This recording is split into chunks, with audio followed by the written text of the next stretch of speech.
Hello, welcome, ladies and gents. It's Justin Johnson.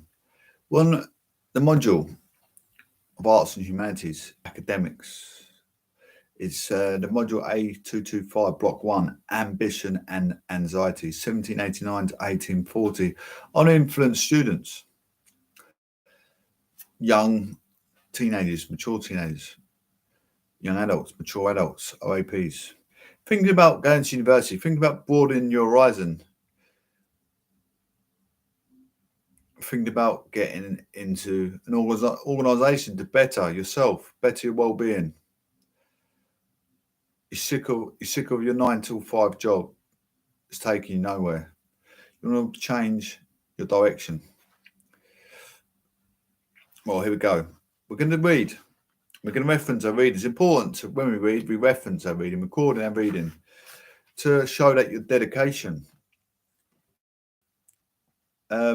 The book was printed at the Open University, Walton Hall, Milton Keynes, MK7 6AA. So very important that we reference our readings. Studying, you have to make sacrifices. It's a hard slog. Some people in their life, they're married, they think they got the world. Are they really left? You might be going throughout life unachievable, not getting everything you ever wanted, ever wished for. Maybe you feel like you're not doing enough in life. Dedication is a key. Page 216. Unit 5. The birth of the modern state. Ideas of governance and new changes at home and abroad. To expand, assuming new responsibilities and forming new ambitions. This led on occasion to tensions between the representatives of local and central government. As part of the expansion of rationalisation of government that took place in the early 19th century, boroughs were formed by the Municipal Corporations Act of 1835.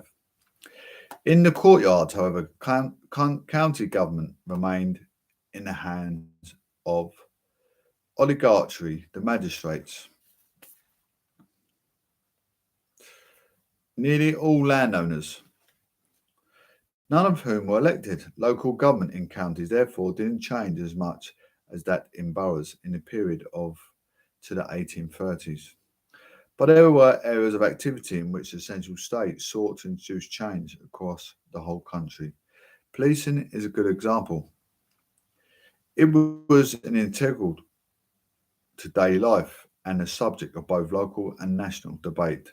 The next section will therefore focus on police reform as a way of showing how local this function was in the early part of the period, how the central state come to take an interest, and how, despite ambitions for wholesale change in policing, what resulted was a blend of local and national control. Page 217, Case Study, Police Reform. In the first section of this unit, you learn something about the Royal Parish Constable and the job that he did. The parish constable system was traditionally a highly localised one. Constables were amateurs who performed a range of social and administrative functions in addition to their law enforcement duties. In theory, parish constables served only a year. In practice, however, the changes of police in larger towns and cities had already led to some significant changes in the ways that some parish constables operated there. In these areas, it was possible to make a full-time living from the fees and rewards associated with the office of constable. So the practice grew up of men holding onto the office for longer periods of time and serving as acting constables. While the nominal office of constable rotated around local property owners, the acting constables often employed assistants and they become skilled at pursuing criminals. The existence of the acting constables shows that Britain's locally based police system of 1789 was capable of adapting itself to changing circumstances. Most cities and large towns had at least one police officer who devoted his whole time to the job. Like constables in general, they were mainly concerned to work for people who could could afford to pay them. But a system of statutory rewards for prosecuting serious crimes, such as a highway robbery, meant that it was sometimes worth their while to act for poorer clients as well. Acting constables were often competent detectives. Sometimes they used forensic techniques, such as analysis of footprints, to investigate crimes, but they mainly relied on the cultivation of criminal informants. The strengths and weaknesses of their role were made clear at the Peterloo Massacre of 1819. Depicted in figure 5.6, you learned about this incident in units 1 and 3. In the run up to Peterloo, Manchester's acting constable Joseph Nadin, 1765 to 1848, has taken lead in applying punitive laws against political agitation and organisation. Nadin was good at controlling informers and managing prosecutions against political and non political criminals, but he had relatively few assistants, and like constables elsewhere, his organisation was not set up to ensure public order. So, on the day of the mass meeting, his main intention was to arrest the main speaker, Henry Hunt. This done the only force which could disperse the angry crowd, in which Nadine and his men were trapped, was the yeomanry, a cavalry force armed with swords. Even a town as large as Manchester, the locally controlled old police, were not trained or equipped for riot control. This mattered. The common people in early 19th century Britain knew this too, and unruly crowds therefore had the power to attain goals such as forcing bakers to lower the price of bread in times of hunger. Debates over police reform. As you already know, the early years of the 19th century witnessed a number of social, political, and economic transformations linked to rapid urbanisation and the early stages of industrialisation. Many of the anxieties caused by this turmoil, overcrime, public disorder, an increasingly mobile population, and congested streets and thoroughfares were the issue of control and governance. Because of this, the anxieties become linked to the idea of police reform, which, at least, so said police reformers, could solve many of these emerging problems. Hence, the period to 1835 was marked by considerable debate about police reform. This debate found expression in published pamphlets and books, in newspaper articles, in parliamentary debate, and in a range of other investigations by the Parliamentary Select Committee and Royal Commissions. Why was this? Partly, of course, a desire to reform the police as a multiple purpose tool of order and discipline deployable by the state is unsurprising in a time of turbulent change, but it is also possible to discern in debates about police reform the mix of new ideas and pragmatic responses to new challenges alluded to in the introduction to this unit. First, there were new ideas about how the law ought to be enforced. Traditionally, British justice imposed a death penalty for many crimes, but partially due to the number of police and the nature of policing, justice was uncertain, as a small proportion of thieves were hanged in an attempt to dissuade the majority, Hay 1976.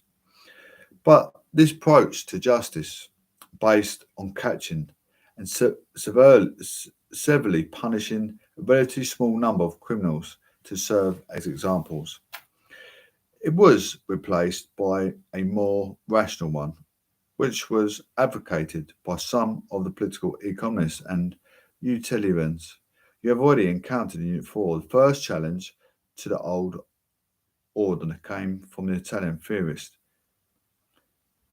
Cesare Beccaria, 1738 1794.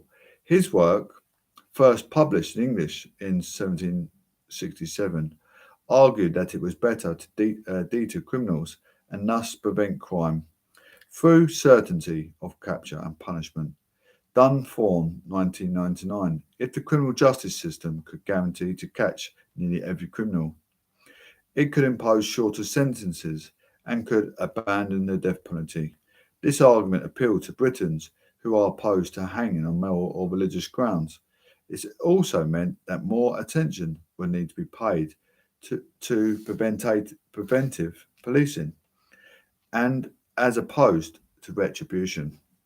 Second, there was growing awareness of the size of the crime problem in 1810. The government decided to count the number of criminal cases as the High Courts presided over by judges and record their outcomes. Thus, for this time, there was a record of the exact number of serious crimes prosecuted, another example of the new statistical knowledge you learned about in Unit 4.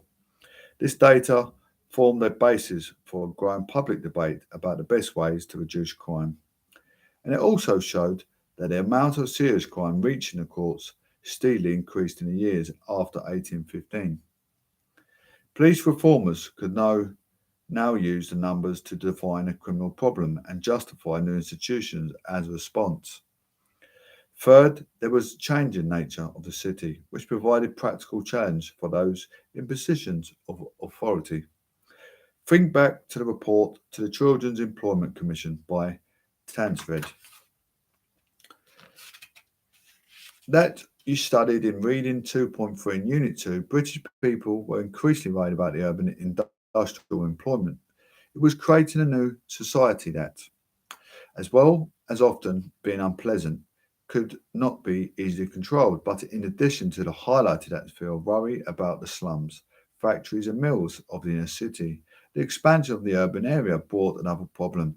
Parishes and in inner London that had been urbanised for centuries had developed sophisticated police institutions.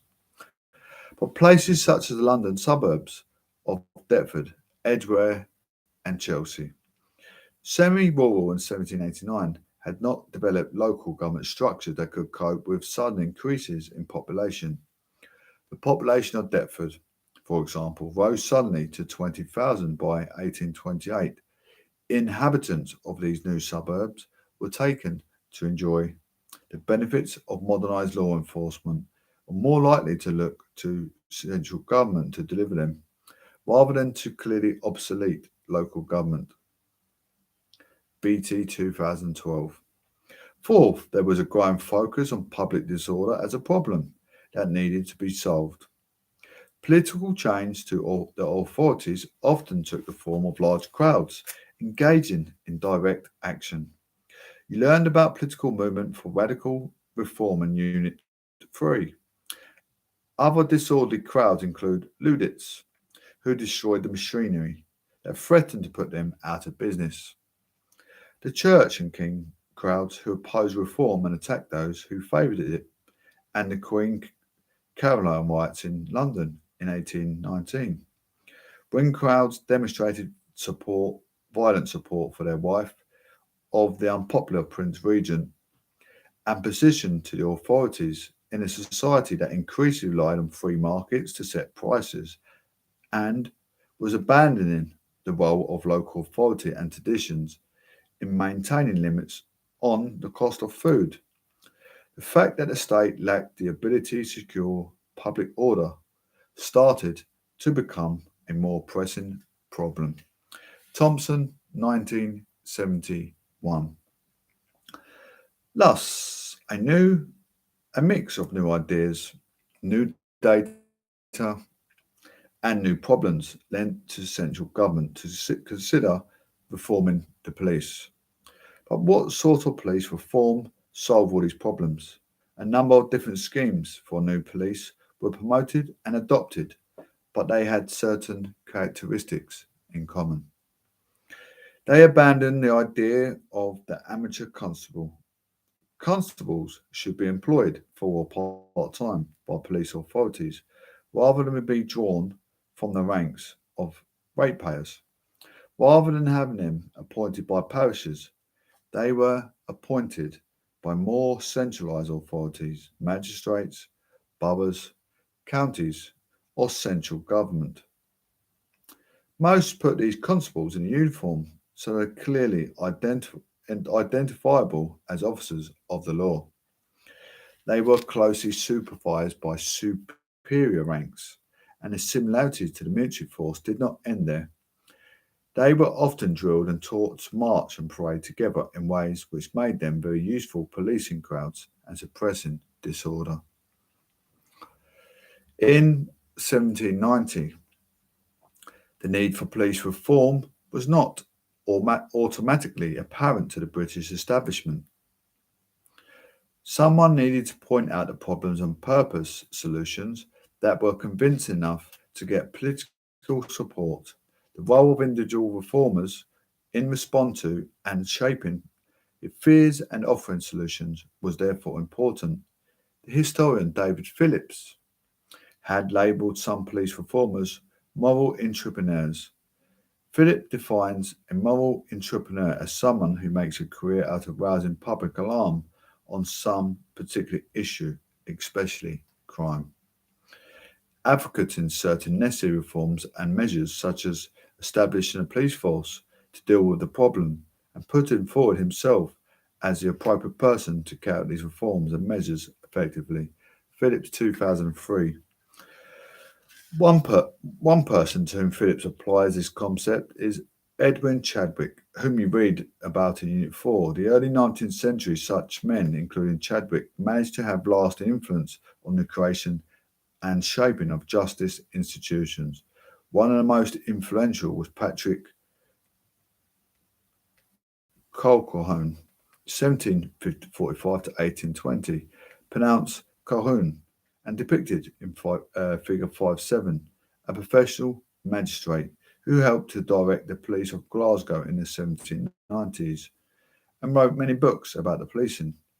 Colquhoun proposed schemes for general reforms, which usually involved centralisation and a far higher degree of internal control.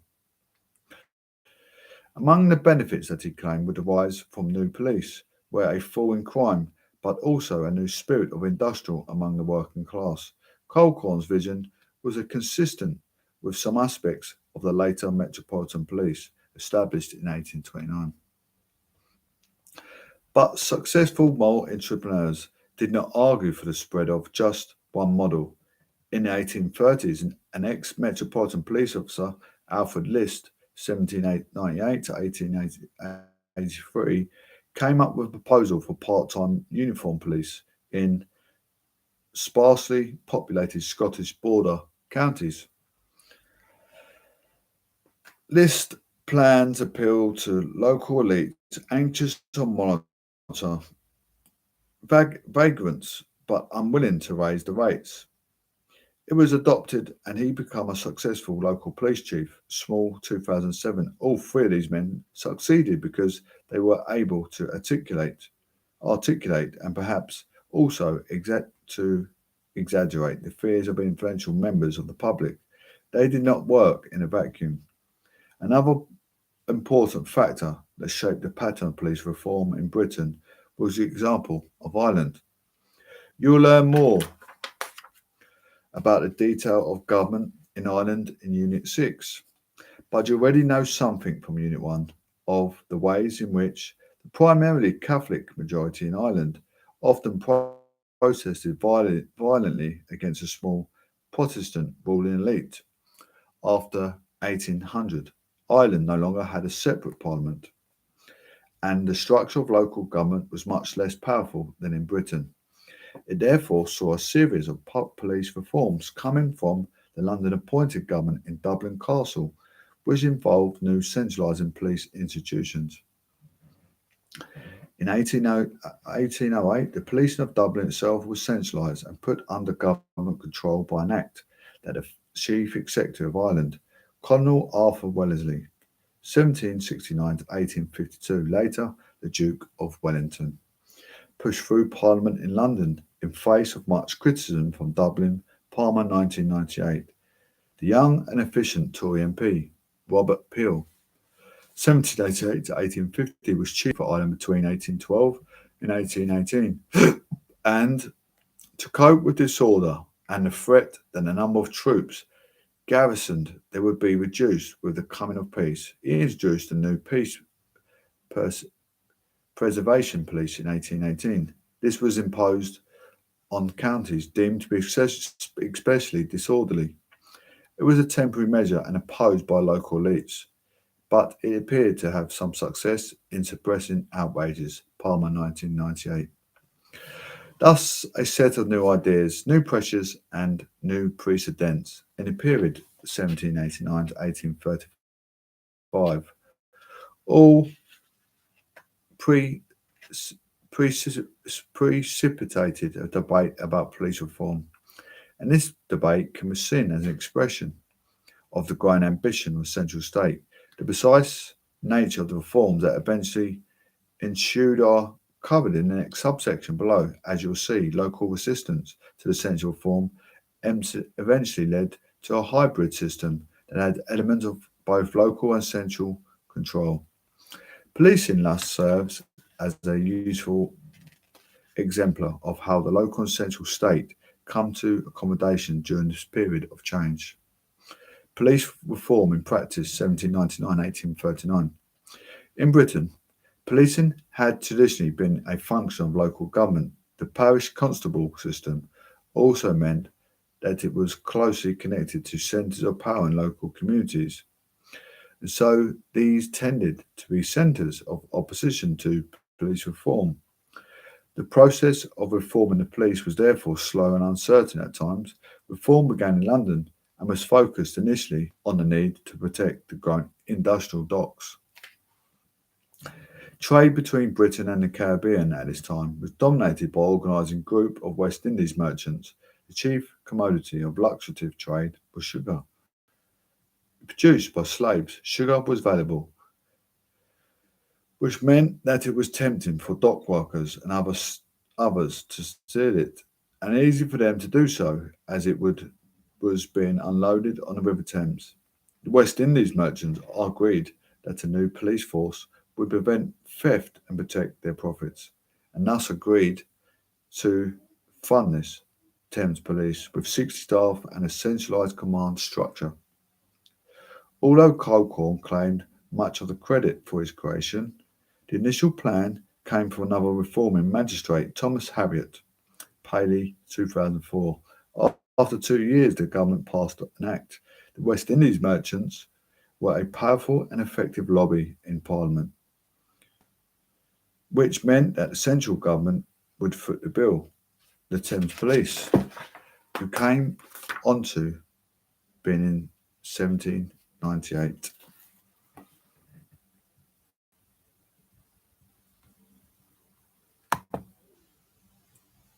Thank you.